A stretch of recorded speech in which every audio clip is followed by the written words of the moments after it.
Olá, o que gostaria que fosse notícia nos jornais de amanhã? Que, em título de manchete, Hum. fosse escrito que, o governo tomou medidas muito sérias, para diminuir a desigualdade em Portugal. Daqui a um ano será feita uma auditoria para verificar o progresso dessas medidas. Ou seja, medidas que seriam decisivas para alterar, no fundo, a vida das pessoas que vivem desfavorecidas. Isabel do Carmo, médica endocrinologista e ativista política, muito obrigada por estar aqui conosco. Hum, Ativista política, é um termo que ainda, a define na perfeição, como foi no passado? Eu acho que ativista é o melhor, porque ativa estou. E depois, quando se fala em militante, começa-se logo a pensar em militante de que partido. E como neste momento não estou filiada em nenhum partido, ah, a palavra militante pode ser ambígua, simpatizante mais ambígua ainda, e ativa estou, e estou ativa todos os dias. Ou seja, a sua intervenção política continua, a ser constante, ainda que de outra forma. É verdade. O que pensa do termo ou da expressão de mulher de armas? Ou seja, esteve, fundou as Brigadas Revolucionárias, ainda durante a ditadura, depois o Partido Revolucionário do Proletariado, que defendia a resistência armada, ambos os grupos, chamemos-lhe assim. É correto ainda chamar mulher de armas neste sentido?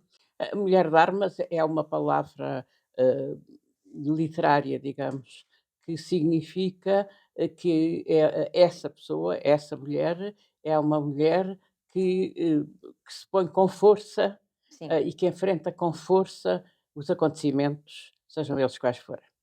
Isto é, uma sentido imagem. figurativo, sim. No entanto, neste caso, sobrepõe-se à imagem real, visto que, em 1970, 69, 70, e já durante a ditadura, eu encarei, muito seriamente, a questão de se fazerem ações armadas contra a ditadura. Portanto, é duplamente mulher de armas. O que é que a levou a defender esse meio, de luta, de combate? Ou seja, porquê uma luta e porquê armada? Porquê esta posição mais firme de resistência? Portugal vivia, desde, o início da ditadura, 26, 28, com um regime, que tinha uma forte repressão, que, aprisionava as pessoas, metia as pessoas na prisão, matava algumas, tinha censura, tinha todos os meios de repressão. Uhum. Havia que derrubar este regime. Que era ao mesmo tempo, do seu ponto de vista social, um regime de pobreza, de miséria, de pobreza, e portanto havia que derrubar. E a verdade é que passavam-se anos atrás de anos, havia uma resistência muito forte, da parte, sobretudo do Partido Comunista, mas também inicialmente dos anarquistas e nos últimos tempos dos maoístas, e havia que fazer algo que abalasse o regime. E na sua opinião, mais nada abalava o regime que não Claro que as armas? se houvesse greves, manifestações, abalavam, mas as ações armadas abalaram fortemente o regime, porque f eram armadas, eram fortes, eram atos de violência, embora não fosse violência contra as pessoas, mas era contra todo o aparelho de Estado, e sobretudo contra as forças armadas no sentido dos equipamentos armados em relação à guerra colonial. Era qualquer coisa que surpreendia o regime, que de facto abalava os seus meios e que dava perante a população uma ideia de que as pessoas não estavam calmamente a ver decorrer os acontecimentos sem reagirem. Portanto, tinham uma força política e física, e social, que era indispensável. E foram as ações armadas a partir de 1970, que abalaram o regime, abalaram a guerra colonial, podemos dizer, não foram essas ações armadas, mas foram ações armadas que derrubaram o regime. O regime só foi derrubado pelo movimento das Forças Armadas e, portanto, só pela força. Não foi por movimentos populares, não foi por insurreição, foi pela força. Alguma vez teve, e eu sei que já falou levemente disto noutras entrevistas, sentiu medo, das próprias ações que organizava, no sentido de temer alguma consequência ou alguma escalada? Tive sempre medo. Eu não sei quem é que pode passar por uma resistência ativa, em relação a um regime de ditadura que não tenha medo. Eu tive sempre medo, nunca tive pânico. São 2 coisas diferentes. Mas medo, eu acho, e quando pergunto às outras pessoas que estiveram em idênticas circunstâncias se tinham medo, todos me dizem que tinham medo. Simplesmente falou-se pouco do medo a seguir ao 25 de Abril. Era natural. Mas a população que não tinha resistido julgava que estava em relação a heróis extraordinários, sem medo, heróis sem medo, quando as pessoas de facto tinham medo mesmo. Mas enquanto figura feminina dessa altura, que não era tão comum, sentia mais isso na pele ou de certa forma, havia um peso maior naquilo que era a sua ação de resistência e de dar a cara por essa resistência? Eu acho que houve muitas mulheres que resistiram de uma forma menos evidente. Ao longo de todos os anos da existência das organizações clandestinas, as mulheres constituíam uma base de retaguarda, que eram as casas clandestinas, e elas próprias não tinham intervenção em ações diretas, mas eram uma retaguarda de resistência que foi muito importante. E, portanto, eh, estavam ali numa dupla opressão, na sua condição de mulheres, porque a tinham, na sociedade onde viviam, e na sua condição de ser uma retaguarda das pessoas mais ativas. Uh, Portanto, mulheres na resistência sempre houve. Mas no seu No, caso estava mais exposta.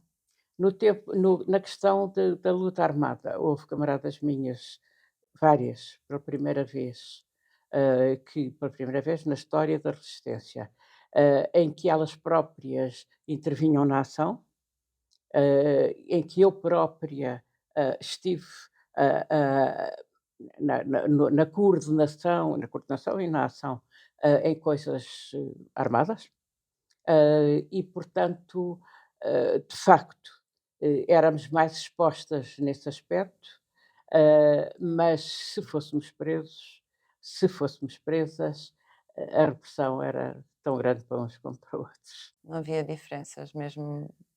Não havia diferença. Havia, em relação às mulheres, e houve, uma certa, humilhação. A polícia usava a humilhação, dos presos serem mulheres. Dentro desse aspecto, com as célebres atitudes da Pide Madalena, todas nós éramos despidas. Uh, Ela tinha o prazer de despir a pessoa, o que para uma, para uma mulher tem um significado diferente do que para um homem, é uma humilhação. E depois, em relação a algumas de nós, a mim, despiu-me, fez perguntas sobre a menstruação, mas houve mulheres, como a Conceição e a Aurora Rodrigues, que foram verdadeiramente, a Conceição Matos e a Aurora Rodrigues, foram verdadeiramente reprimidas e torturadas por mulheres. E provavelmente isso é uma humilhação, sempre, seja como for que a pessoa que a sofre a entender, mas eu acho que será mais humilhação para pessoas que socialmente estavam mais abaixo, as camponesas, que foram reprimidas e bem reprimidas. Portanto, a condição de mulher era ainda uma forma da repressão ser maior. Tinha essa consciência quando, iniciou a sua, eu não quero dizer militância, precisamente porque o seu ativismo, digamos assim, tinha essa consciência concreta Hum. dessas situações? Eu acho que a repressão social que as mulheres tinham nessa altura era superior à repressão política. Na altura da minha juventude, a repressão social sobre as raparigas era enorme. A preservação da virgindade como honra, que se exercia transversalmente na sociedade portuguesa. A necessidade que as mulheres tinham de se mostrar a preservação da sua honra. Todas as limitações que isso acabava por ter em termos de movimentação, de frequência a determinados sítios. Portanto, essa situação, o facto de na rua nós sermos muito humilhadas por homens que faziam agressões sexuais por palavras e atos em relação às mulheres, acho que esse tipo de condicionalismo era ainda pior que o político, sob o ponto de vista de ser mulher, não é? Uhum. Voltando à questão da luta armada, mesmo depois da Revolução e da queda do regime, no seio do Partido Revolucionário do Proletariado, que fundou e que fazia parte, continuava a defender esse método, digamos. Inclusive, a 10 de novembro de 75, numa conferência de imprensa, disse, e cito: "Pensamos que a insurreição armada é a única forma de evitar a guerra civil." Fim de citação. Parece um bocadinho Continuo a pensar isso. paradoxal esta afirmação. Não tanto. Eu penso, ainda hoje penso, que se nesse momento, na evolução das lutas de massas que havia, sobretudo da classe operária e também das ocupações dos camponeses, de haver conselhos revolucionários que estavam armados, porque tinha havido uma fuga de armas e estavam armados. E da maioria dos quartéis de Lisboa ter na sua chefia, no comando, oficiais revolucionários, tinha sido possível uma mudança, que eu chamo nessa entrevista, é que eu chamo insurreição, portanto não era um golpe de Estado, Não, era, porque, ou seja, o regime já tinha caído, já estávamos em 75.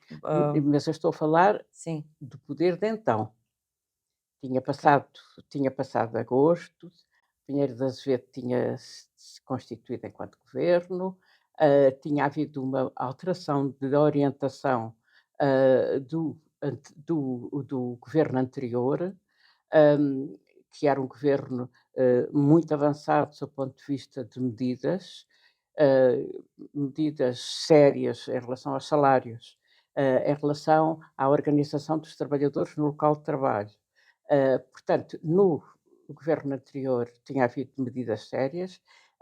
O governo do Pinheiro de Azevedo não aguentou as estações da rádio e teve que arrebentar com a da Rádio Renascença, porque de facto não conseguia dominar. Portanto, nesse clima, e não num clima como o anterior do fascismo, nesse clima, conjugando estas movimentações de massas, ah, com a organização dos trabalhadores dentro dos grandes unidades industriais, a Sorefam, os estaleiros navais, e considerando que os comandos militares e os soldados, e tinha havido a organização dos SUV, Soldados Unidos Vencerão, dentro desse clima, era possível a insurreição no sentido destas forças, que eu estou a enunciar, imporem ou levarem a um governo que fosse um governo de esquerda, em vários sentidos. E, portanto, a 10 de novembro, eu achava que isto podia prosseguir nesse sentido e que era a única forma de evitarmos que o país ficasse dividido em forças de direita e forças de esquerda, como ficou, e por outro lado, que nos enquadrássemos dentro da geografia, da geoestratégia internacional de uma forma diferente. Não foi assim? Que forma seria essa, dentro da geografia internacional? Desculpe. Disse enquadrar dentro da geografia internacional de forma diferente. Que forma seria Pois, essa? de forma diferente. Aí eu tenho as minhas dúvidas, porque enquanto que os Estados Unidos e toda aquilo a que chamávamos, e continua a chamar, o imperialismo ocidental, desejava que Portugal ficasse num modelo de democracia ocidental. eh, do outro lado, da parte da União Soviética, não havia vontade nenhuma de estar a apoiar um pequeno país, lá no extremo da Europa, sem recursos, pouco desenvolvido, para vir a ser um país socialista, de economia socialista. Não tinha mesmo vontade nenhuma, nem a manifestou, nem quis. Tinha os olhos postos em África e quer outra coisa. Portanto, nós de facto aí tínhamos uma grande fragilidade, sob o ponto de vista geoestratégico. E ainda hoje eu tenho dúvidas sobre a possibilidade, se tivesse vencido essa proposta revolucionária, sobre a possibilidade de ter conseguido ir para a frente. Acho que tenho eu essa dúvida e têm todos os militares que naquela altura comandavam os quartéis e que eram também revolucionários. Essa dúvida também levou a que depois esses militares e as próprias forças políticas tivessem enfrentado o golpe de Estado que foi o 25 de novembro. Ou seja, o que é que foi para si esse golpe? O que é que significou esse período? Como é que agora olhando para trás, encara o que se passou aí? Acho que até que esse período de ano e meio foi o melhor período das nossas vidas, A sério? porque foi o país mais livre da Europa e talvez do mundo. De facto, aqui as pessoas sentiram durante um ano e meio que podiam decidir por si próprias. E Havia que, possibilidades em aberto, não é? É por aí. como? Havia possibilidades em aberto, havia Era mesmo possibilidades em abertos no sentido de ser criativo. Que quando eu me lembro, e é uma coisa que acontece uma vez na vida de uma pessoa e depois não volta a acontecer mais, nem na nossa vida nem noutras, que as assembleias tomavam decisões, hum, e tomavam decisões com toda a gente presente, sem ser com organismos especiais. Quando as pessoas podiam falar, os de baixo, os de baixo, os que nunca tinham sido nada na vida, os que viviam nas barracas, que nunca tinham tido casa, quando essas pessoas eh, entravam em assembleias, podiam decidir, podiam falar, tinham conselhos, comissões de bairro, tinham comissões de fábricas. eh, Isso que aconteceu é um caso único na vida de uma pessoa e foi realmente o país mais livre da Europa. Ah, e ah, há, sobretudo, esta consciência de que houve um momento em que as pessoas não tiveram medo. Não quer dizer que o medo não andasse lá subterrâneo e depois não viesse ao de cima, mas naquela altura as pessoas não tinham medo de falar. E viveram, portanto, uma circunstância eh, diferente. E só isso dá esperança para um mundo que pode vir a ser diferente. Eu vi há pouco tempo uma exposição na Biblioteca Nacional, sobretudo dos cartazes, estão lá muitos cartazes do PRP, e até foi feita uma sessão só sobre os cartazes do PRP, com um dos autores, que eram muito bons, muito modernos, um bocado diferentes dos outros, mas vi também uma exposição que estava numa mesa com vitrines, em que estavam as decisões dos plenários da Biblioteca Nacional Portuguesa. Muito solene, mas foi assim: o diretor disse: reúnam para aí as secções todas e cada secção que decida aquilo que tem que fazer. Ah, Isto é extraordinário, ou seja, porque havia autonomia, não é? era um organismo importante do Estado. Faz favor de decidir aquilo que tem que fazer, até uma coisa que era melindrosa, que é o que é uma publicação pornográfica e o que é que não é. Mesmo isto, que hoje seria atribuído a uma comissão XPTO, era decidida pelas respectivas secções. E, portanto, toda a gente tinha direito a dar a sua opinião a respeito deste assunto. Ou seja, quando diz, voltando à frase que referiu, que foi, o melhor ano e meio, da sua vida e das pessoas que a rodeavam, é neste sentido de havia uma esperança que não mais existe atualmente, nessa Havia uma altura? esperança de igualdade. Não era igualdade plena, porque havia pessoas que eram instruídas, outras que não eram instruídas, ah, mas havia uma esperança de igualdade que, em parte, se realizou, porque o ensino passou a ser um ensino gratuito. Atualmente, não há ninguém até aos 9 anos que seja analfabeto, que é extraordinário se pensarmos o quadro com que chegamos Uhum. ao 25 de Abril, quadro de analfabetismo. Claro que na mesma família coexistem os alfabetizados, aqueles que tinham pouca instrução e analfabetos, porque houve aumento da esperança de vida, de Sim. maneira que na mesma família coexistem 3 gerações e isto são dificuldades a vencer. Mas, essa base de igualdade existiu.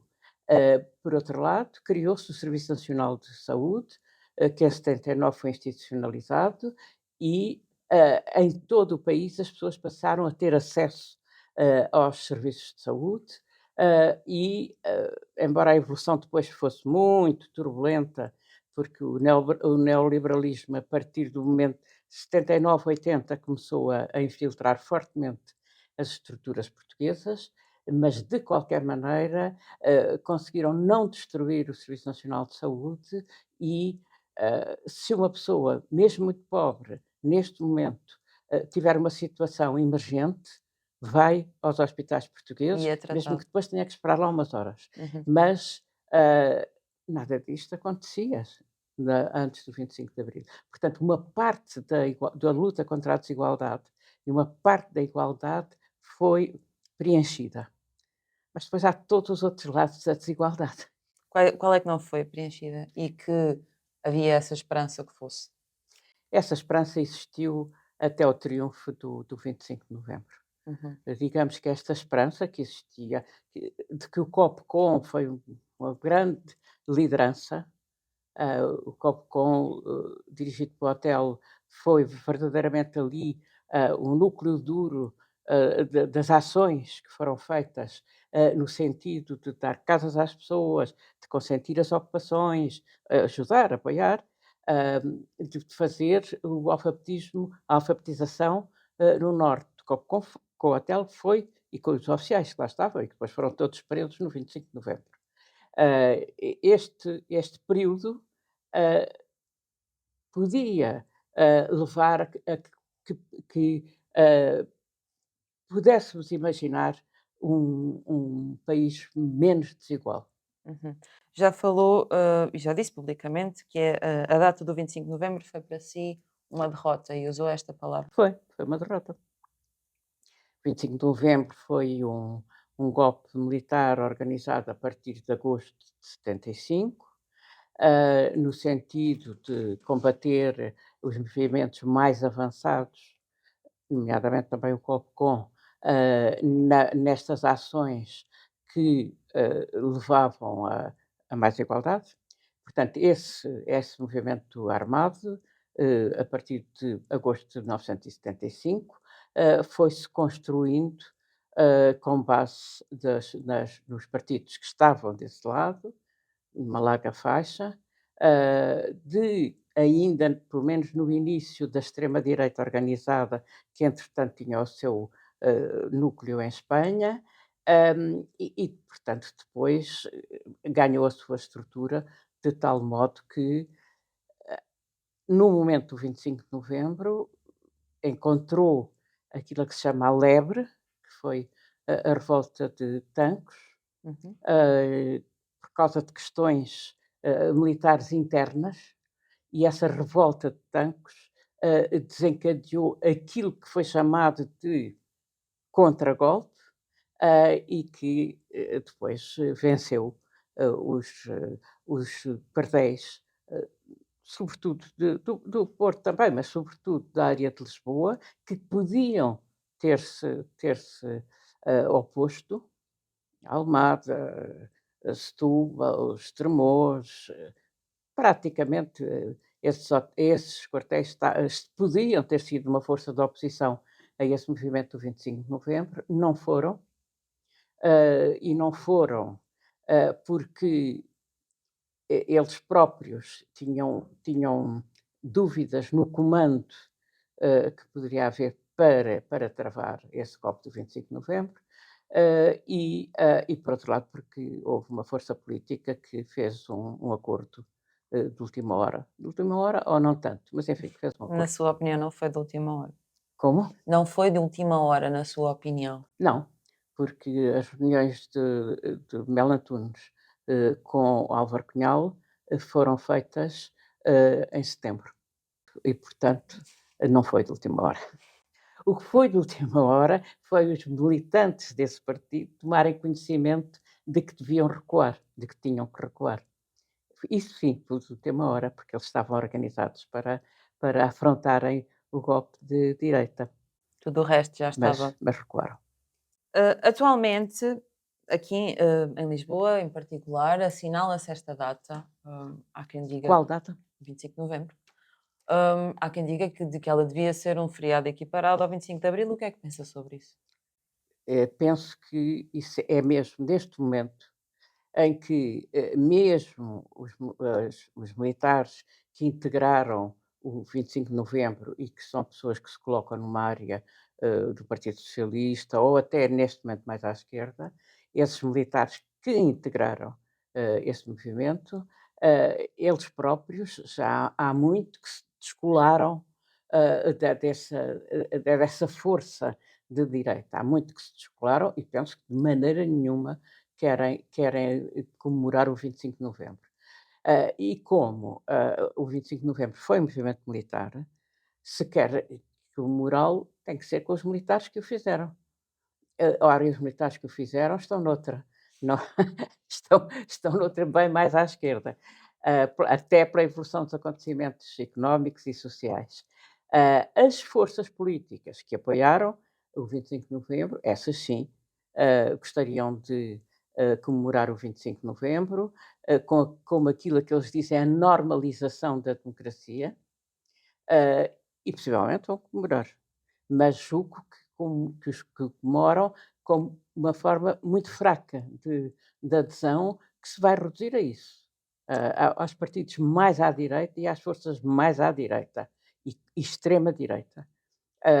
E o normalizar da democracia significou também o normalizar do neoliberalismo e o normalizar de todas as dificuldades sociais que temos atualmente, a habitação, o desgaste no Serviço Nacional de Saúde. E a isso levou-nos essa movimentação que tinha realmente, que teve depois uma estrutura ideológica que é o neoliberalismo, tem levado ao agravamento da desigualdade.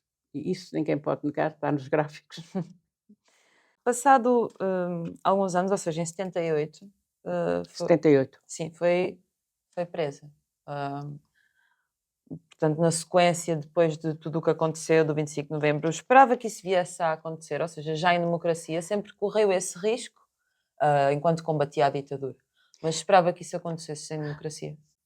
Logo a seguir ao 25 de novembro, houve movimentações onde se percebia uma perigosa, além do tal normalização da democracia, havia uma perigosa evolução de estabelecimento de forças mais ocultas de extrema-direita. Houve uma bomba na cooperativa Árvores, a 6 de janeiro de 75.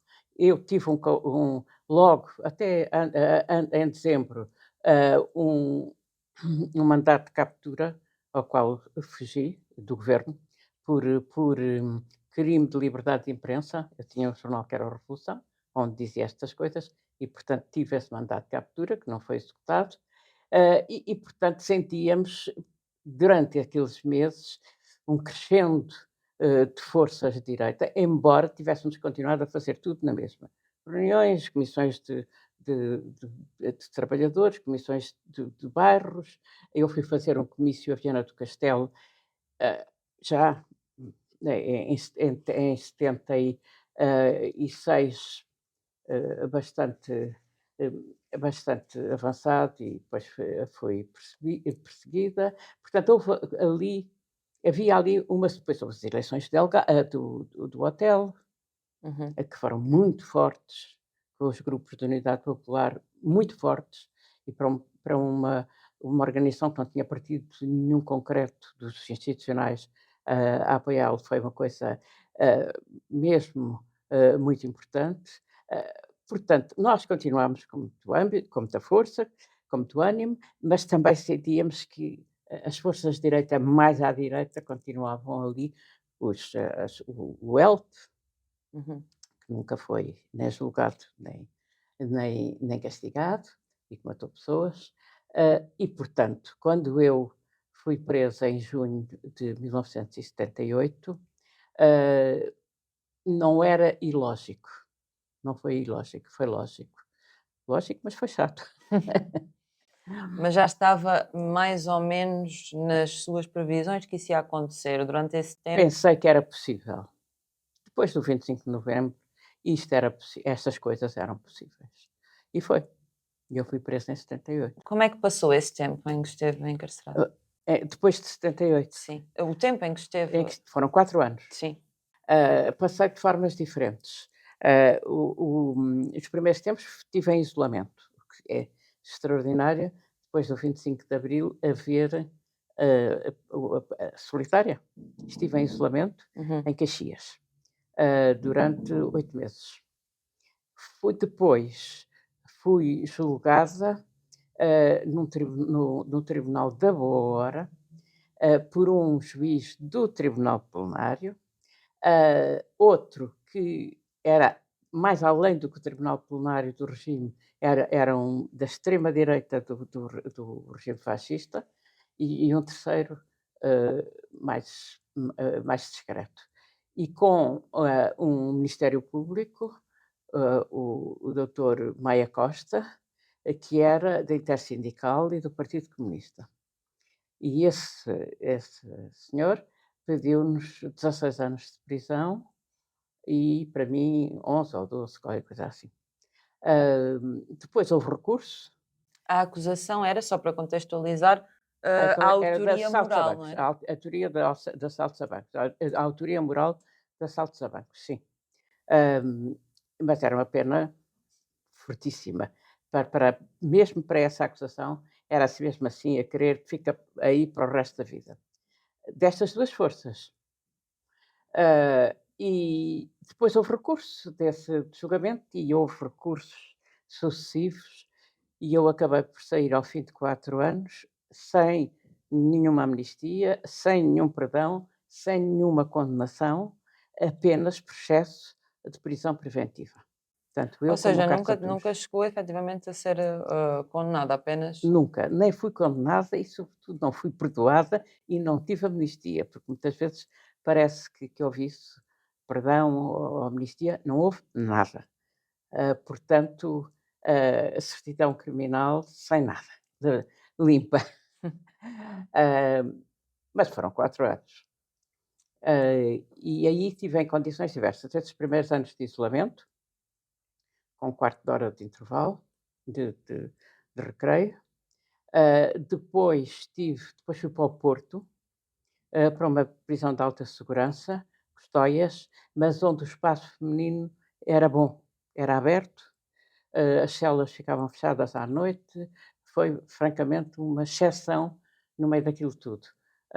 E aí foram os tempos que aí estive com o meu filho, foram tempos de um espaço de liberdade. O resto da cadeia tinha celas fechadas, os homens. Uhum. Mas o espaço feminino era um espaço aberto. E éramos um grupo, constituíamos um grupo, e para o meu filho foi um tempo de liberdade e de espaço, porque tinha aquilo muito mais espaço do que se fosse numa casa, confinada a uma casa. A minha filha ia lá e às vezes até ficava lá também, e portanto esses tempos em Custóias foram tempos bastante interessantes. Li muito, estudei muito, fazíamos sessões sobre o Capital do Marx, porque éramos várias. De vez em quando vinha a Lisboa para ser julgada.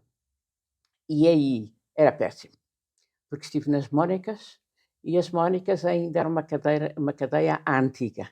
Uma cela, tipo masmorra, com uma grande largura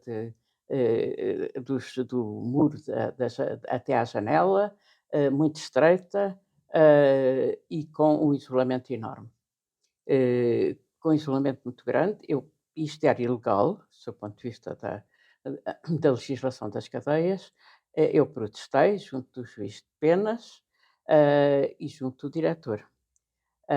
E o diretor chamou-me, era o Dr. Castelo Branco, tinha sido substituído por causa de o anterior era uma pessoa muito simpática e compreensiva, o Dr. Fernando, e o diretor-geral das cadeias passou a ser o Dr. Castelo Branco, me chamou, e eu tinha ainda tinha aquela força dos 30 anos, sim, 30 anos, 30 e pouco, e disse-lhe: "Se pensa que me pode dá-me habitualmente, 1 hora de recreio". Eu estava fechada o resto do tempo, 1 hora recreio, como era no antigamente. E eu disse-lhe: "Se pensa que me pode destruir, está muito enganado. Em vez de me dar 1 hora e eu ficar 23 horas fechada, feche-me as 24 a ver se me destrói". E ele disse-me: "Não sei, não sei, a alma humana é muito estranha", e passou mesmo a fechar-me. 24 horas. Não 24 horas, 24 menos um quarto de hora, em que era fechada toda a cadeia, as presas eram todas metidas nas celas para não haver contacto, e eu ia para um recreiozinho onde ficava ali sozinha durante um quarto de hora. Era este o espírito das Mónicas. Muito má, uma cadeia muito má para mim, má para todas as presas que lá estavam, onde mesmo que fossem preventivas eram obrigadas a trabalho. Eh, Completamente diferente de Custóias. Portanto, passei aqui por por por situações diferentes. Nenhuma dessas situações, desmobilizou nas suas convicções ou nas causas em que sempre defendeu? Não, eh, é bom, mas não, de facto estive sempre muito convictamente, eh, e nem me arrependi, nem pensei: "Ai, se eu não me tivesse metido nisto". Não. Aliás, durante o fascismo, em que também estive em solitária, passei muito mal na solitária, porque passei o dia não tinha nada. No fascismo tiravam o relógio e a pessoa não sabia a que hora estava, tiravam os livros, e isso agrava muito a situação. Nas Mónicas tinha o relógio e tinha livros. Ah, que é bastante diferente. Durante o fascismo, na solitária, eu passei muito mal, porque bebi café todo o dia e fica praticamente, intoxicada com café, ah, mas nunca me passou pela cabeça 2 coisas: nem fazer, confissões, nem falar, aquilo que se chama falar, nem, arrepender-me. Não, isso só arrepender-se e pensar: "Se fosse atrás não fazia". É um bocadinho perder a dignidade. É fere a dignidade da pessoa. Pelo menos a minha, feria. E, portanto, em nenhuma das circunstâncias, antes ou depois do 25 de Abril, pensei em arrepender-me do que tinha feito. E atualmente, olhando para todo esse percurso, também faria tudo da mesma É forma? assim, eu não me arrependo de nada do que fiz politicamente. Pode haver um detalhe ou outro que eu penso que possa ter errado, mas pouco. Disso nunca me arrependo. Também nunca me arrependo do que escrevi ou do que tenho escrito. Arrependo-me imenso de coisas sentimentais. Coisas da As família coisas pessoal. sentimentais, os amores, os desamores, essas coisas, fiz-me à asneira, eh, sofri com isso, continuo a sofrer quando me lembro, isso sim, nesses aspectos da vida, eu olho para trás e digo: "Ai, mas o que eu fiz?". Mas nunca da Da sua política intervenção nunca. política, nem, pronto, nem das ações que fez, desde então. A recente ascensão da extrema-direita, que temos vindo a observar, não só em Portugal, mas na Europa e nos Estados Unidos. Na sua opinião, poderá ser um descontentamento com a democracia? Ou é, no fundo, um ressurgimento de forças que já lá estavam, mas simplesmente. Descontentamento da democracia tenho, porque vejo que os países ditos democratas têm permitido que isto aconteça. E têm permitido, essencialmente, e quando olho para o mapa, quando olho para os gráficos muito objetivos das situações económicas das populações, vejo que a chamada democracia não tem dado uma resposta, permite a liberdade de expressão, etc., mas não tem dado uma resposta económica e social às populações. E é por isso, ou Isso. seja, a minha pergunta ia nesse sentido, é por isso que depois as populações acabam por desacreditar. E encontrar respostas fáceis. Se nós formos aí a um bairro da periferia de Lisboa, onde as pessoas vivem em habitações completamente desadequadas, se não forem barracas, porque voltamos a ter barracas, não são como as antigas, são de tijolo e de zinco. Onde as pessoas não têm possibilidades de ter uma compreensão, nem têm possibilidades, nem têm que ter capacidade para compreender os fenómenos políticos que geraram isto.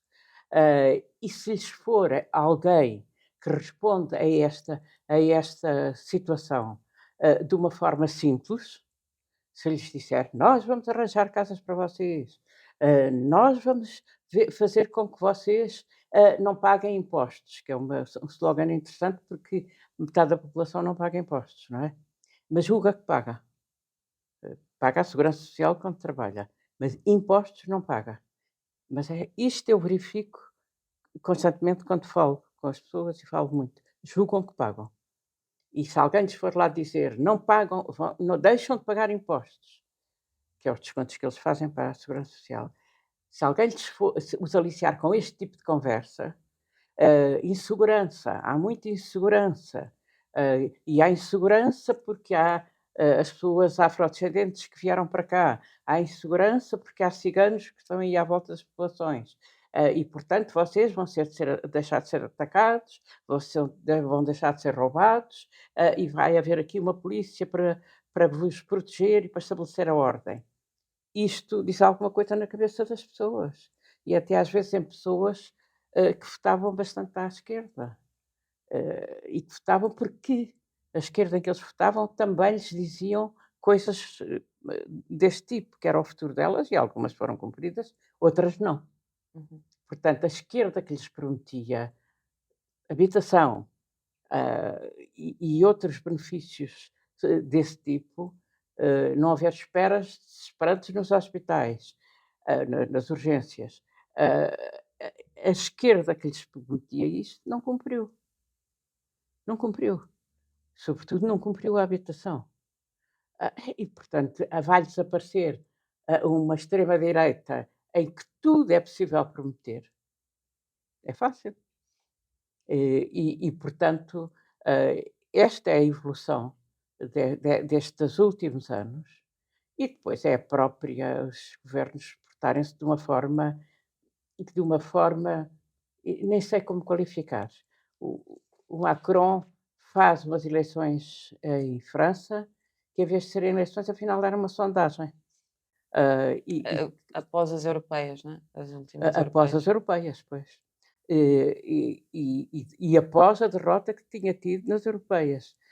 E vai colocar no governo o primeiro-ministro que teve menor votação. Está a brincar com as pessoas, não é? Portanto, esta própria postura dos dirigentes, que é uma postura que a certa altura chega ao ridículo, não é? Quando se vê o presidente da Argentina, que é um louco, é um louco. Sim. Diz que, Javier Milei. o Milei, diz que tem transmissão de pensamentos com o cão dele que morreu há 3 anos. Hum, Portanto, figuras políticas que são não é não serem respeitáveis, é serem loucos, como houve nos anos 30.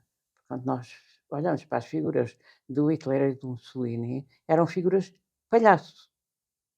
Nós temos figuras políticas, figuras palhaço. O que é que isto quer dizer a respeito da nossa evolução? Mas alguma coisa tem que dizer. No fundo é uma repetição da história com algumas diferenças? Não é igual com certeza, mas há coincidências. A crise económica, o aparecimento de figuras palhaço, hum, e os slogans da salvação, da ordem e da salvação, no momento em que as pessoas se sentem fragilizadas. Depois, quando vamos ver quem é que economicamente suportava aqueles regimes, e isso é muito concreto, na Alemanha era a grande indústria alemã, que são aqueles que fabricam os objetos que nós ainda hoje compramos. Sim, muitos desses aspectos, no fundo, fazem relembrar aquilo que Fazem relembrar, não é igual. Temos uma população mais instruída, e temos história, e temos lembranças, temos memórias, mas há algumas coincidências. acha que continuará a haver, coincidências, em particular na realidade portuguesa, naquilo que tanto combateu, o regime fascista? Haverá coisas que podem perigosamente repetir-se? Eu penso que há núcleos do pensamento fascista, e estou agora a falar nisto não como insulto, mas como teoria, que é o enaltecer da tradição, o enaltecer dos heróis do passado, o criar uma mitologia histórica em que esses heróis do passado foram a história e a história do mundo de baixo não existe. Essa forma que no fundo é uma forma pessimista de ver a história, porque é achar que há uns bons que sobressaem, mas que o resto é uma gentalha que é preciso tê-la em respeito. Este tipo de este tipo de concepção, ideológica, ah, ir salvar Olivença, dos espanhóis, como em 1640, este pensamento virado para o passado, esta ideologia, existe e naturalmente existirá. E por isso nós temos que pensar em termos de esperança no futuro, de esperança que haja mais igualdade, que se conquiste terrenos de igualdade e que as pessoas pensem que podem ser felizes, que não é só trabalho, trabalho, trabalho, sacrifício, crispação, ódio aos patrões, ódio aos chefes, mas que pode-se respirar. Eu vi nestas eleições, nestas manifestações últimas francesas, um cartaz que era Vive le bonheur. Epá, penso que nós temos que nos pôr nesta posição. Vive o bonheur, temos direito à felicidade.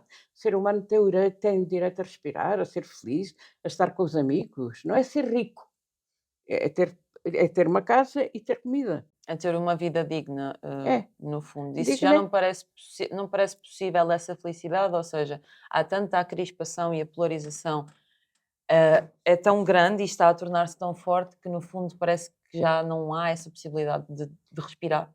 Eu acho que vai haver. As coisas levam é mais tempo do que aquilo que nós desejamos. Mas eu faço muitas consultas durante a semana. Vejo muitas pessoas. E estou no meu consultório, estou também num sindicato. E vejo sucessivamente as pessoas a queixarem-se de cansaço, de crispação, de mau ambiente no trabalho, de burnout, de esgotamento, o que é normal numa pessoa que está muitas horas a trabalhar, num clima que não gosta, e depois mete-se nos transportes públicos num clima que não gosta, e depois chega à casa e muitas vezes é mais a mulher do que o homem, tem que fazer comida, para as crianças e rapidamente metê-las na cama, que é para depois dormir, e no dia seguinte levantar-se cedo. Eu às vezes pergunto, não pergunto sempre, mas pergunto quando a ocasião, ah, já é possível. Pergunto: "Então, e o relacionamento sexual, como é que é?" E as pessoas dizem: "Mas doutora, eu quando me deito já estou que não posso mais." Nem sequer é um assunto que É um assunto para os fins de semana. pois isso diz muito da sociedade atual. Eu estou a Doutora, falar de gente jovem, estou a falar de pessoas em plenitude, da sua vida, não é? Não estou a falar de pessoas mais velhas que, descansaram e podem ter outro tipo de Sim, pessoas prazeres. em idade ativa, que têm Pois, uma rotina claro, de trabalho ainda claro. difícil e tudo isso. Doutora Isabel do Carmo, muito obrigada por ter estado aqui connosco, foi um gosto. Espero continuar a acompanhar-nos e até à próxima. Muito obrigada por me terem convidado. Obrigada.